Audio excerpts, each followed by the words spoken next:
ಜೈ ಭಗವಾನ್. ಎಲ್ಲರಿಗೂ ನಮಸ್ಕಾರ. ಓಂ ಮಹಾದೇವಿ ಚ ವಿದ್ಮಹೇ ಪತ್ನಿ ಚಮಹಿ ತನ್ನೋ ಐಶ್ವರ್ಯ ಲಕ್ಷ್ಮಿ ಪ್ರಚೋದಯಾತ್. ಎಲ್ಲರಿಗೂ ನಮಸ್ಕಾರ. ಇವತ್ತಿನ ವಿಶೇಷ ಸಂಚಿಕೆಯಲ್ಲಿ ಅನೇಕ ವಿಚಾರಗಳನ್ನು ನಾವು ತಿಳ್ಕೊಳ್ಳೋಣ. ಮೊದಲದಾಗಿ ಮೀನರಾಶಿಯವರ ವರ್ಷ ಭವಿಷ್ಯ ಹೇಗಿದೆ ಅಂತ ನಾವು ತಿಳ್ಕೊಳ್ಳೋಣ. ಅದಕ್ಕಿಂತ ಮುಂಚೆ ನೀವು ವಿನಯ್ ಯೋಗಿ ಗುರುಜಿ ಅಂತ ಯೂಟ್ಯೂಬ್ ಚಾನಲ್ಗೆ ಲೈಕ್ ಮಾಡಿ, ಸಬ್ಸ್ಕ್ರೈಬ್ ಆಗಿ, ಮತ್ತು ಬೆಲ್ ಬಟನನ್ನು ಒತ್ತಿ, ಮತ್ತು ಫೇಸ್ಬುಕ್ ಇನ್ಸ್ಟಾಗ್ರಾಮಲ್ಲೂ ಕೂಡ ಲೈಕ್ ಮಾಡಿ, ಶೇರ್ ಮಾಡಿ, ಮತ್ತು ಫಾಲೋವನ್ನು ಮಾಡಿಕೊಳ್ಳಿ. ಇದೇ ಫೆಬ್ರವರಿ 6ನೇ ತಾರೀಕು ಆಧ್ಯಾತ್ಮ ಪಯಣ ಇದೆ. ಆ ಆಧ್ಯಾತ್ಮ ಪಯಣದಲ್ಲಿ ನಾವು ಪೂರಿ ಜಗನ್ನಾಥ ಯಾತ್ರೆಗೆ ಹೋಗ್ತಾ ಇದ್ದೀವಿ. ಫ್ಲೈಟಲ್ಲಿ ಹೋಗಿ ಫ್ಲೈಟಲ್ಲಿ ಬರೋದು 2 ನೈಟ್ಸು 3 ಡೇಸು. ಇದು ಏನು ಅಂತಂದರೆ ವಿಶೇಷವಾಗಿ ಪುಣ್ಯಕ್ಷೇತ್ರ ದರ್ಶನ. ಚಾರಧಾಮಲ್ಲಿ ಒಂದಾದಂತಹ ಈ ಒಂದು ಪೂರಿ ಜಗನ್ನಾಥ. ಈ ಪೂರಿ ಜಗನ್ನಾಥದಲ್ಲಿ ಏನು ವಿಶೇಷ ಅಂತಂದರೆ ಎಲ್ಲರೂ ನಾವೇನಲ್ಲಿ ಮಾಡಿದ್ವಿ, ದೇವ್ರನ್ನ ನೋಡೋಕ್ಕೆ ನಾವು ಹೋಗ್ತೀವಿ. ಆದರೆ ಭಗವಂತ ನಮ್ಮನ್ನು ನೋಡೋದಕ್ಕೆ ಪೂರಿ ಜಗನ್ನಾಥಕ್ಕೆ ಕರೆಸ್ಕೊತಾನೆ. ಅದಕ್ಕೆ ಎಷ್ಟು ದೊಡ್ಡ ದೊಡ್ಡ ಕಣ್ಣುಗಳು, ಎಲ್ಲರನ್ನೂ ಕೂಡ ನೋಡ್ತಾನೆ.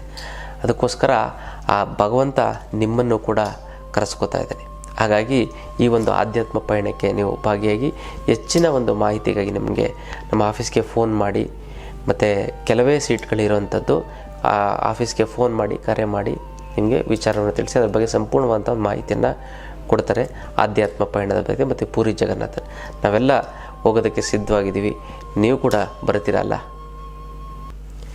ಮೀನರಾಶಿಯವರಿಗೆ ಹೇಗಿದೆ ಅಂತ ನಾವು ನೋಡೋದಾಯಿತು ಅಂತಂದರೆ, ಈ 2020ರಲ್ಲಿ ಮಾನಸಿಕವಾಗಿ ಅಶಾಂತಿ ಉಂಟಾಗುತ್ತದೆ. ಅಂದರೆ ಮಾನಸಿಕವಾಗಿ ನೆಮ್ಮದಿಯಾಗಿರೋದು ಕಡಿಮೆ ಆಗುತ್ತೆ, ಮತ್ತು ಕೆಲಸ ಕಾರ್ಯಗಳಲ್ಲಿ ಅಡ್ಡಿ ಆಗುತ್ತೆ, ಗೊತ್ತಲ್ಲ. ಆದರೆ ದುಡ್ಡು ಯಾವುದೋ ರೀತಿಯಿಂದ ನಿಮಗೆ ಬರುತ್ತೆ, ತಲೆ ಕೆಡಿಸ್ಕೊಳಕ್ಕೆ ಹೋಗ್ಬೇಡಿ, ಗೊತ್ತಲ್ಲ. ಅದೇ ತಾನೇ ಮೇಯ್ನು. ಆದರೂ ಕೂಡ ಮನಸ್ಸಿಗೆ ಸ್ವಲ್ಪ ಒಂದು ಸ್ಟ್ರಾಂಗ್ ಮಾಡ್ಕೊಳ್ಳಿ. ಭಯ, ಬೇಜಾರು, ಹಿಂಸೆ, ಏನೋ ಒಂದು ಮೂಡಲ್ಲಿರುವಂಥದ್ದು ಅದೆಲ್ಲ ಮಾಡೋದಕ್ಕೆ ಹೋಗಬೇಡಿ.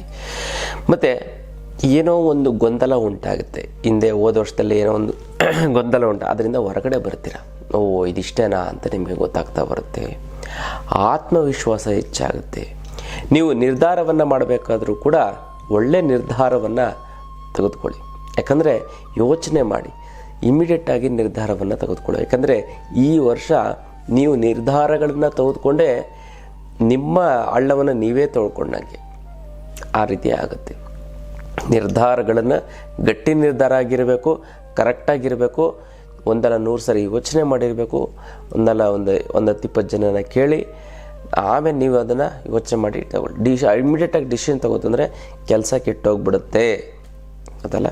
ಮತ್ತು ಇನ್ನೊಂದು ಏನು ವಿಶೇಷವಾಗಿ ಅಂತ ನಾವು ನೋಡೋದಾಯ್ತಂದರೆ, ಈ ಮನೆಯಲ್ಲಿ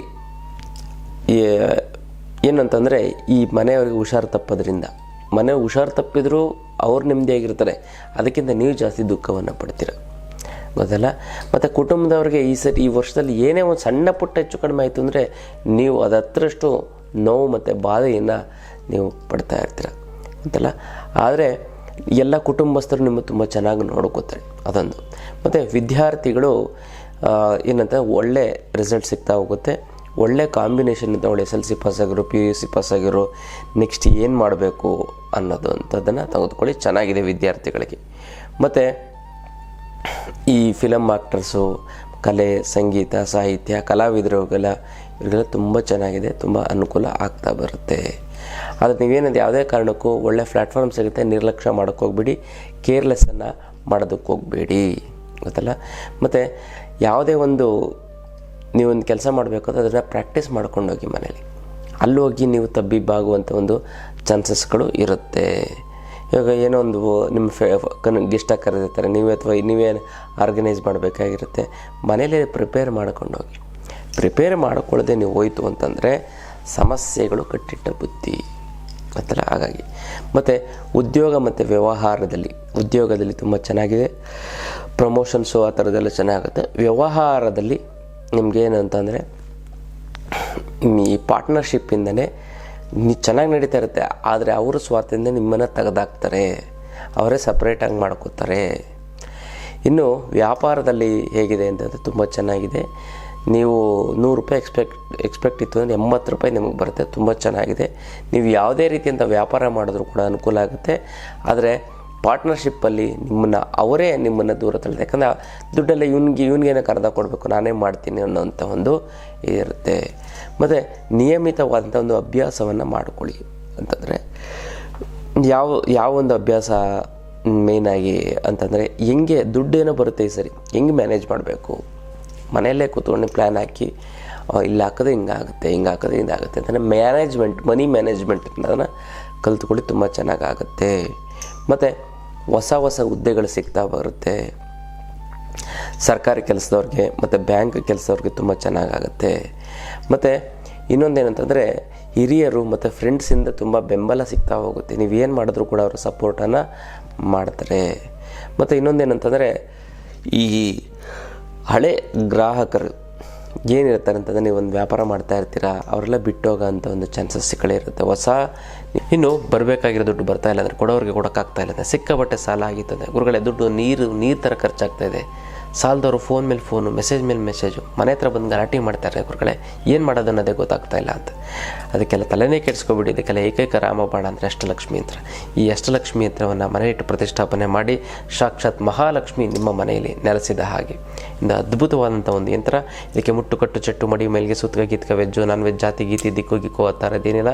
ಇಟ್ಟರೆ ಸಾಕು ನಿಮಗೆ ದುಡ್ಡು ಬರುತ್ತೆ, ಸಾಲ ತೀರೋಗ್ಬಿಡ್ತದೆ, ಮತ್ತು ಇನ್ನೆಷ್ಟು ಶ್ರೀಮಂತರಾಗ್ತೀರಾ, ಕೋಟ್ಯಾಧೀಶ್ವರ ಆಗ್ತೀರಾ. ಮತ್ತು ಇದನ್ನು ಕೊರಿಯರಲ್ಲಿ ಕಳಿಸೋದಕ್ಕಾಗೋದಿಲ್ಲ, ನೇರವಾಗಿ ಖುದ್ದು ನನ್ನ ಭೇಟಿಯಾಗಿ ಬಂದು ತೆಗೆದುಕೊಂಡೋಗಿ ಈ ಒಂದು ಸಂಕ್ರಾಂತಿ ಹಬ್ಬದ ದಿನ ನೀವು ತೆಗೆದುಕೊಂಡೋಯ್ತು ಅಂತಂದರೆ ಅದು 10ರಷ್ಟು ಪವರ್ ಆಗ್ತಾ ಬರುತ್ತೆ, ಅದೃಷ್ಟ ನಿಮಗೆ ಒಲಿಯುತ್ತೆ. ಈಗ ಯಾರ್ಯಾರು ಈ ಅಷ್ಟಲಕ್ಷ್ಮಿ ಅಂತ ತೆಗೆದುಕೊಂಡು ಹೋಗಿದ್ರೋ ಅವರು ಎಳ್ಳಿನ ಮೇಲೆ ಒಂದು ಒಣ ಖರ್ಜೂರವನ್ನು ಇಟ್ಟು ಅದರ ಮೇಲೆ ಅಷ್ಟಲಕ್ಷ್ಮಿ ಅಂತವನ್ನು ಇಟ್ಟು ಪೂಜೆ ಮಾಡಿ. ಯಾರು ತೆಗೆದುಕೊಂಡಿಲ್ಲ ಅವರು ತೆಗೆದುಕೊಂಡು ಪೂಜೆಯನ್ನು ಮಾಡಿ. ಮತ್ತು ಈ ಸರಿ ಯಾರ್ಯಾರು ಅಷ್ಟಲಕ್ಷ್ಮಿಯಿಂದ ತೆಗೆದುಕೊಳ್ತಿರೋ ಅವ್ರಿಗೆ ವಿಶೇಷವಾದಂತಹ ಒಂದು ತ್ರಿಶೂಲವನ್ನು, ಶತ್ರುಬಾಧೆ ನಿವಾರಣೆಗೆ ವಿಶೇಷವಾಗಿ ಒಂದು ಜನವಶೀಕರಣದ ಒಂದು ಯಂತ್ರವನ್ನು ಕೂಡ ಕೊಡ್ತೀನಿ. ಮತ್ತು ಹಳದಿ ಕವಡೆ, ಈ 3 ವಸ್ತುವನ್ನು ನಾನು ನಿಮ್ಗೆ ಕೊಡ್ತೀನಿ. ತುಂಬ ಚೆನ್ನಾಗಾಗುತ್ತೆ, ಒಳ್ಳೆಯದಾಗ್ತಾ ಬರುತ್ತೆ ಗೊತ್ತಲ್ಲ. ಇದೇ ಒಂದು ಅಷ್ಟಲಕ್ಷ್ಮಿ ಅಂತದ ಒಂದು ಅದ್ಭುತವಾದಂಥ ಪವಾಡದ ವಿಚಾರ.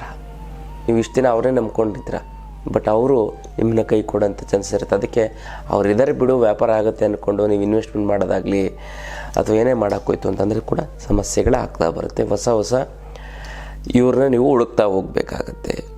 ಮತ್ತು ಇನ್ನೊಂದೇನಂತಂದರೆ, ಯಾವುದನ್ನ ಕ್ರಿಯೇಟಿವ್ ಆಗಿರೋಂಥ ವರ್ಕ್ ಯಾರು ಮಾಡ್ತಾರೋಕ್ಕೆ ತುಂಬ ಚೆನ್ನಾಗಾಗುತ್ತೆ, ಒಳ್ಳೆಯದಾಗ್ತಾ ಬರುತ್ತೆ. ಆನ್ಲೈನ್ ಬಿಸ್ನೆಸ್ ಮಾಡೋವಂಥದ್ದು, ಮತ್ತು ಶೇರ್ ಮಾರ್ಕೆಟು, ಟ್ರಾವೆಲಿಂಗು, ಈ ಥರದ್ದೆಲ್ಲ ತುಂಬ ಚೆನ್ನಾಗಿ ಆಗ್ತಾ ಬರುತ್ತೆ. ಇನ್ನೊಂದು ಮದುವೆ ಆಗಿರೋಂಥವ್ರಿಗೆ ಏನಾಗುತ್ತೆ ಅಂದರೆ ಮಕ್ಕಳಿಂದ ಸಮಸ್ಯೆ ಆಗ್ತಾ ಬರುತ್ತೆ ಕುಟುಂಬದಲ್ಲಿ. ಹೆಂಡತಿ ಆದಂಥವ್ರು ಸ್ವಲ್ಪ ಸಪೋರ್ಟ್ ಮಾಡಲ್ಲ ಗೊತ್ತಲ್ಲ. ಒಂದು ಹೆಂಡತಿ ಅಥವಾ ಗಂಡಂಗೆ ಹೆಂಡತಿ ಅಥವಾ ಹೆಂಡತಿಗೆ ಗಂಡ ಸಪೋರ್ಟ್ ಮಾಡೋದು ಕಷ್ಟ ಆಗ್ತಾ ಬರುತ್ತೆ.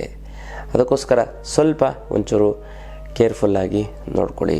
ಜೊತೆಗೆ ಇನ್ನೊಂದು ಮೇಯ್ನಾಗಿ ಏನಂತ, ಮದುವೆ ಆಗದೆ ಇದ್ದವ್ರಿಗೆ ಈ ಸರಿ ಏನಾಗುತ್ತೆ ಅಂದರೆ, ಸ್ಟಾರ್ಟಿಂಗು ನೀವು ಫೆಬ್ರವರಿಯಲ್ಲೇ ಸೆಟ್ ಆಗುವಂಥ ಚಾನ್ಸಸ್ ಇರುತ್ತೆ. ಒಳ್ಳೆ ಹುಡುಗಿನ ಅಥವಾ ಒಳ್ಳೆ ಹುಡುಗನನ್ನು ನೀವು ಹುಡುಕಿ ತಡ ಮಾಡೋಕ್ಕೆ ಹೋಗಬೇಡಿ. ಜನವರಿ, ಫೆಬ್ರವರಿ, ಮಾರ್ಚಲ್ಲಿ ನೀವು ಹುಡುಕ್ತು ಅಂತಂದರೆ ಖಂಡಿತವಾಗ್ಲೂ ಒಳ್ಳೆ ಲೈಫ್ ಲಾಂಗ್ ನೀವು ನೆನೆಸ್ಕೋತೀರ ಅಂಥ ಒಂದು ಒಳ್ಳೆ ಹುಡುಗ ಅಥವಾ ಹುಡುಗಿ ನಿಮಗೆ ಸಿಗ್ತಾರೆ. ವಿವಾಹಕ್ಕೆ ಟ್ರೈ ಮಾಡಿ. ಮತ್ತು ಸುಬ್ರಹ್ಮಣ್ಯ ಸ್ವಾಮಿಯ ಒಂದು ಆರಾಧನೆ ಮಾಡಿ, ತುಂಬ ಚೆನ್ನಾಗಾಗತ್ತೆ, ಒಳ್ಳೆಯದು ಆಗುತ್ತೆ. ಜೊತೆಗೆ ಇನ್ನೊಂದೇನಂತಂದರೆ, ಕುಟುಂಬದಲ್ಲಿ ಶುಭ ಕಾರ್ಯಗಳು ನಡೀತಾ ಹೋಗುತ್ತೆ ಮನೆಯಲ್ಲಿ, ಅದು ತುಂಬ ಚೆನ್ನಾಗಾಗ್ತಾ ಬರುತ್ತೆ. ಮತ್ತು ಟೂರು, ಪಿಕ್ನಿಕ್ಕು ಅಂತಾರೆಲ್ಲ ಹೋಗಿ ಎಂಜಾಯನ್ನು ಮಾಡ್ತೀರಾ, ತುಂಬ ಚೆನ್ನಾಗಾಗುತ್ತೆ. ಹಬ್ಬ ಹರಿದಿನಗಳು ತುಂಬ ಚೆನ್ನಾಗಾಗುತ್ತೆ. ಹಿರಿಯರು ನಿಮಗೆ ತುಂಬ ಗೌರವವನ್ನು ಕೊಡ್ತಾರೆ, ಪ್ರಶಂಸೆಯನ್ನು ಮಾಡ್ತಾರೆ. ಮತ್ತು ನಿಮ್ಗೆ ಇನ್ನಷ್ಟು ಚೆನ್ನಾಗಾಗಂಗೆ ಅವರು ಸಪೋರ್ಟನ್ನು ಮಾಡ್ತಾರೆ. ಯಾವುದೇ ರೀತಿಯ ಹಣಕಾಸಿನ ಪರಿಸ್ಥಿತಿ ಇತ್ತು ಕೂಡ ನಿಮ್ಮ ಹಿರಿಯರು, ತಂದೆ ತಾಯಿಗಳು ಅಥವಾ ನಿಮ್ಮ ಮಾವ, ಅತ್ತೆ ಯಾರಿರ್ತಾರೋ ಅವರು ನಿಮ್ಗಿಂತ ದೊಡ್ಡವರು, ಅವ್ರು ನಿಮಗೆ ಸಪೋರ್ಟ್ ಮಾಡ್ತಾರೆ. ಅಣ್ಣ, ಅಕ್ಕ, ಈ ಥರದವರು ತಂಗಿಗೆ ಅಥವಾ ತಮ್ಮಂಗೆ ಚೆನ್ನಾಗಿ ಅಂದರೆ ದೊಡ್ಡ ಹಣ ಸಹಾಯವನ್ನು ಮಾಡ್ತಾರೆ. ಮತ್ತು ಆರೋಗ್ಯದಲ್ಲಿ ಮೂಳೆಗೆ ಸಂಬಂಧಪಟ್ಟಂತಹ ಒಂದು ಸಮಸ್ಯೆಗಳು ಜಾಸ್ತಿ ಆಗುತ್ತೆ. ಜಾರು ಬೀಳುವಂಥದ್ದು, ಮತ್ತು ಮೂಳೆ ಕೈ ಕಾಲು ಮುರಿದು ಇದಾಗುವಂಥದ್ದು, ಸ್ವಲ್ಪ ಅದೊಂದು ತುಂಬ ಎಚ್ಚರಿಕೆಯಿಂದ ಇರಿ. ಯಾವಾಗ ಅಂತಂದರೆ ಈ ಏಪ್ರಿಲ್ ಮತ್ತು ಸೆಪ್ಟೆಂಬರ್ಲಿ ಸಮಸ್ಯೆಗಳಾಗುವಂಥ ಚಾನ್ಸಸ್ಗಳಿರುತ್ತೆ ಮೊದಲ. ಅದಕ್ಕೆ ಸ್ವಲ್ಪ ವಾಹನವನ್ನು ನಿಧಾನಕ್ಕೆ ಓಡಿಸಿ, ಸ್ವಲ್ಪ ಕೇರ್ಫುಲ್ಲಾಗಿ ನೋಡಿಸಿ. ಒಬ್ಬರೇ ನೈಟ್ ಹೊತ್ತು ಹೊರಗಡೆ ಹೋಗೋಕ್ಕೆ ಹೋಗಬೇಡಿ. ಜೊತೆಗೆ ಇನ್ನೊಂದೇನಂತಂದರೆ, ಈ ಸರಿ ಸಾಲವನ್ನು ತೀರಿಸುವಂಥ ಒಂದು ಎಲ್ಲ ಚಾನ್ಸಸ್ಗಳು ಕೂಡ ಇದೆ. ಮತ್ತು ಇನ್ನೊಂದೇನಂತಂದರೆ, ಅನಾರೋಗ್ಯದಲ್ಲಿ ಸೈನಸ್ ಬರುವಂಥ ಚಾನ್ಸಸ್ ಇರುತ್ತೆ. ಜೀರ್ಣಕ್ರಿಯೆ ಸಂಬಂಧಪಟ್ಟಂಥ ಸಮಸ್ಯೆಗಳು ಬರುತ್ತೆ ಗೊತ್ತಲ್ಲ. ಮತ್ತು ವಿಟಮಿನ್ ಕೊರತೆಯಿಂದ ಸುಸ್ತು, ಮತ್ತು ಸಂಕಟ, ಮತ್ತು ಈ ಜ್ವರ ಬಂದರೆ ಜಾಸ್ತಿ ದಿನ ಇರುವಂಥದ್ದು, 2 ದಿನ 3 ದಿನಕ್ಕೆ ಹೋಗುವಂಥದ್ದು, ಒಂದು ವಾರ ಆದರೂ ಕೂಡ ಹೋಗದಿರೋದು, ಇದೆಲ್ಲ ಆಗ್ತಾ ಬರುತ್ತೆ. ಅದಕ್ಕೋಸ್ಕರ ನಿಯಮಿತ ಯೋಗ ಪ್ರಾಣಾಯಾಮ ಧ್ಯಾನವನ್ನು ಮಾಡಿ ಮತ್ತು ಧನ್ವಂತರಿನ ಆರಾಧನೆ ಮಾಡಿ ವಿಷ್ಣು ಸಹಸ್ರನಾಮವನ್ನು ಕೇಳಿ ತುಂಬ ಚೆನ್ನಾಗಿ ಆಗ್ತಾ ಬರುತ್ತೆ ಅಂತಲ್ಲ. ಮತ್ತು ಯಾವ ವಾರ ಒಳ್ಳೆಯದು ಅಂತ, ಬುಧವಾರ ಮತ್ತು ಗುರುವಾರ 2 ದಿನವೂ ಕೂಡ ತುಂಬ ಒಳ್ಳೆಯದು. ಹಳದಿ ಬಟ್ಟೆಯನ್ನು ಹಾಕ್ಕೊಳ್ಳಿ, ಮತ್ತು ಹಳದಿ ಬೇಳೆಯನ್ನು ದಾಳ ಮಾಡಿ, ಹಳದಿ ಧಾನ್ಯಗಳು ಮತ್ತು ಹಳದಿ ಹೂವನ್ನು ದೇವರಿಗೆ ನೀವು ಅರ್ಪಣೆ ಮಾಡಿ ತುಂಬ ಚೆನ್ನಾಗಿ ಆಗ್ತಾ ಬರುತ್ತೆ. ಇನ್ನೊಂದು ನೀವು ಈ ಒಂದು ಮಂತ್ರವನ್ನು ಹೇಳ್ಕೊಳ್ಳಿ, ಓಂ ಕಾಲಭೈರವಾಯ ನಮಃ ಅಂತ ನೀವು ಜಪವನ್ನು ಮಾಡಿ ತುಂಬ ಚೆನ್ನಾಗಿ ಆಗ್ತಾ ಬರುತ್ತೆ, ತುಂಬ ಅನುಕೂಲ ಆಗ್ತಾ ಬರುತ್ತೆ. ಜೊತೆಗೆ ಶುಭ ಬಣ್ಣ ಯಾವುದಂದರೆ ಹಳದಿ ಮತ್ತು ಕ್ರೀಮು ಮತ್ತು ಲೈಟ್ ಗ್ರೀನು ಮತ್ತು ಡಾರ್ಕ್ ಗ್ರೀನು ತುಂಬ ಚೆನ್ನಾಗಾಗುತ್ತೆ. ಮತ್ತು 3, 6 ತುಂಬ ಶುಭ ಸಂಖ್ಯೆ. ಜೊತೆಗೆ ನಿಮ್ಗೆ ಯಾವುದು ಇನ್ನು ಇದೇ ತಿಂಗಳು 21ನೇ ತಾರೀಕು ನಾನು ವಿಶೇಷವಾಗಿ ಆನ್ಲೈನ್ ಕ್ಲಾಸನ್ನು ಮಾಡ್ತಾಯಿದ್ದೆ. ಯಾವುದು ಅಂತಂದರೆ ಜನ ಮತ್ತು ಹಣ ವಶೀಕರಣ. ಈ ಅದ್ಭುತವಾದಂಥ ಈ ಒಂದು ತಂತ್ರವನ್ನು ತಿಳ್ಕೊತಂದರೆ ನಾನು ಯೂಟ್ಯೂಬಲ್ಲೂ ಕೂಡ ಎಲ್ಲೂ ಹೇಳಿಲ್ಲ. ಈ ಒಂದು ಹಣ ವಶೀಕರಣ, ಜನ ವಶೀಕರಣದ ವಿಚಾರವನ್ನು ತಿಳ್ಕೊತು ಅಂತಂದರೆ ಎಷ್ಟು ಬೇಕಾದ ದುಡ್ಡು ನೀವು ಹುಡ್ಕೊಂಡಾಗಲ್ಲ, ಅದೇ ನಿಮ್ಮನ್ನು ಹುಡ್ಕೊಂಡು ಬರುತ್ತೆ. ಅದಲ್ಲ, ಜನವಶೀಕರಣದ ಕೂಡ ನಾನು ಇದರಲ್ಲಿ ಹೇಳ್ಕೊಡ್ತೀನಿ. ಕೇವಲ ಪ್ರತಿನಿತ್ಯ 5 ನಿಮಿಷ ಈ ಒಂದು ಮಂತ್ರವನ್ನು, ನಾನು ಹೇಳುವಂಥ ಮಂತ್ರವನ್ನು 5 ನಿಮಿಷ ನಾನು ಹೇಳುವಂಥ ತಂತ್ರಕ್ಕೆ ನೀವು ಗಮನ ಕೊಡ್ತು ಅಂದರೆ ಸಾಕು, ನೀವು ಕೋಟ್ಯಾಧೀಶ್ವರರಾಗ್ತೀರ ಅಂತಲ್ಲ. ಅದನ್ನು ಪ್ರಾಕ್ಟಿಕಲ್ಲಾಗಿ ನಿಮ್ಮಾಗಿ ನೀವೇ ಮಾಡ್ಕೊಳ್ಳೋಂಥ ಒಂದು ಅದ್ಭುತವಾದಂಥ ಒಂದು ಶಕ್ತಿಯನ್ನು ನಾನು ನಿಮಗೆ ಕೊಡ್ತಾ ಹೋಗ್ತೀನಿ. ಆ ಆನ್ಲೈನ್ ಕ್ಲಾಸಿನ ಹೆಚ್ಚಿನ ಮಾಹಿತಿಯನ್ನು ನೀವು ಫೋನ್ ಮಾಡಿ, ಕರೆ ಮಾಡಿ ತಿಳ್ಕೊಳ್ಳಿ. ಇದು ಅದ್ಭುತವಾದಂಥ ಹಣ ಮತ್ತು ಜನವಶೀಕರಣದ ಒಂದು ಆನ್ಲೈನ್ ಕ್ಲಾಸ್. ತುಂಬ ಒಳ್ಳೆ ದಿಕ್ಕು ಅಂತಂದರೆ ಪೂರ್ವ ದಿಕ್ಕು ಒಳ್ಳೆಯದು. ಪೂರ್ವ ದಿಕ್ಕಿಂದ ನಿಮಗೆ ದುಡ್ಡು, ಹಣಕಾಸು ಮತ್ತು ಹೆಸರು, ಕೀರ್ತಿ ಎಲ್ಲ ಬರುವಂಥ ಒಂದು ಚಾನ್ಸ್ ಇದೆ. ತುಂಬ ಚೆನ್ನಾಗಿದೆ, ಒಳ್ಳೆಯದಾಗ್ತಾ ಬರುತ್ತೆ ಅಂತಲ್ಲ.